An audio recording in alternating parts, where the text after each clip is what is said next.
વધુ એક Nifty counter doctor Reddy's આજે ફોકસમાં નંબર્સ બાદ, કારણ કે નેટ પ્રોફિટમાં થોડો ઘટાડો છે, માર્જિન્સ એબિટા ઘટ્યા છે, પરંતુ અનુમાન જે હતું એ રીતે એટલો ઘટાડો જોવા નથી મળ્યો, એટલે નંબર્સ પોઝિટિવ ગણી શકીએ આપણે ડોક્ટર રેડ્ડીઝના ફ્રન્ટ પર જોઈએ તો.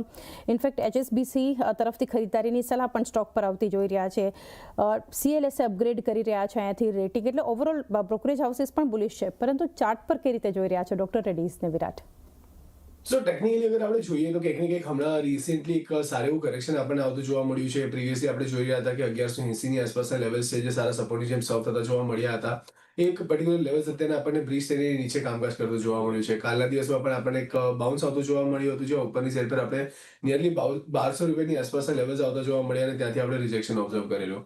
તો ફિલહાલ માટે થોડું વેટ એન્ડ વોચ અપ્રોચ તમે રાખીને ચાલી શકો છો. જો અગર અહીંયાથી 1180 ના લેવલ સરપાસ કરીને એની ઉપર આપણને સસ્ટેન થતો જોવા મળે તો સારી એવી પોઝિટિવિટી અહીંયાથી આપણને બનતી જોવા મળી શકે છે, જે લીડ કરી શકે છે ઉપર 1260 થી લઈને 1280 સુધીના લેવલ્સ માટે, જ્યાં નીચેની સાઈડ પર તમને સપોર્ટ બનતો જોવા મળી શકે છે 1140 નો. તો હાલ પૂરતું થોડું વેટ કરીને ચાલવાની સલાહ રહેશે. જો અહીંયાથી 1180 ના લેવલ સરપાસ થાય છે, એની ઉપર સસ્ટેન કરે છે તો 1260 ના ટાર્ગેટ તમે ધ્યાનમાં રાખીને નીચેમાં 1140 નો સ્ટોપ લોસ મેન્ટેન કરીને કામકાજ કરીને ચાલી શકો છો. 1260 લેવલ્સ ધ્યાનમાં રાખી શકો છો ડોક્ટર રેડ્ડીઝ માટે.